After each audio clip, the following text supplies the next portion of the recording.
please.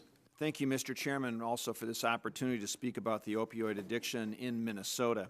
Minnesota is like the rest of the country. It is struggling with the crisis. It's tearing families apart through addiction and death, and the numbers are only getting worse. Minnesota saw a 12% rise in opioid deaths in 2016 over 2015.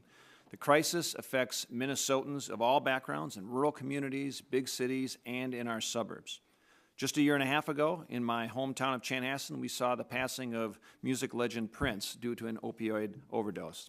In Minnesota, there are 50 opioid prescriptions written for every 100 patients that visit our doctors. Clearly, we need to change the culture in our delivery of care to stop the flow of opioids when there are proven alternative types of treatments that may not require those prescriptions. When someone requires surgery for back pain, they can choose between minimally invasive surgery or the standard surgery that requires a long post-surgery stay in the hospital and powerful painkillers. One way to reduce the dependency on opioids is to use procedures that are minimally invasive and do not require long hospital stays and opioids to dull the pain from other invasive procedures. An example is minimally invasive sacroiliac or SI infusion, which has been shown to reduce the need for dangerous painkillers.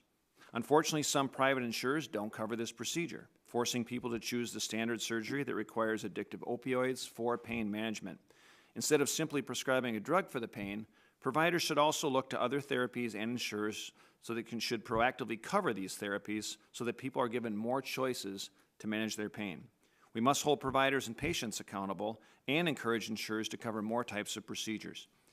The opioid crisis also affects businesses, including our local pharmacies. According to the DEA, in 2014, there were 16 armed robberies involving stolen opioids at Minnesota pharmacies. Last year, that number doubled.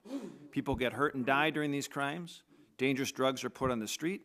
Businesses have to close their doors because of safety concerns, and communities lose vital resources and neighbors because of addiction and the crime that goes with it.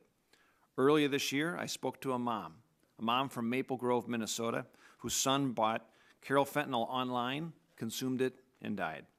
We need to increase funding for safety resources for addicts and train law enforcement officers to spot and stop opioid-related crime. Our communities depend on access to health care, and we need to do more to reduce the crime and death associated with opioid addiction if we're going to help get people and get the care that they need. I want to thank you, Mr. Chairman. I look forward to working with you and the rest of the members on your committee for bipartisan solutions to the problems associated with opioid addiction. Chair, thanks the gentleman. Gentleman yields back. Chair recognizes the gentlelady from Delaware, Ms. Rochester, for 3 minutes, please.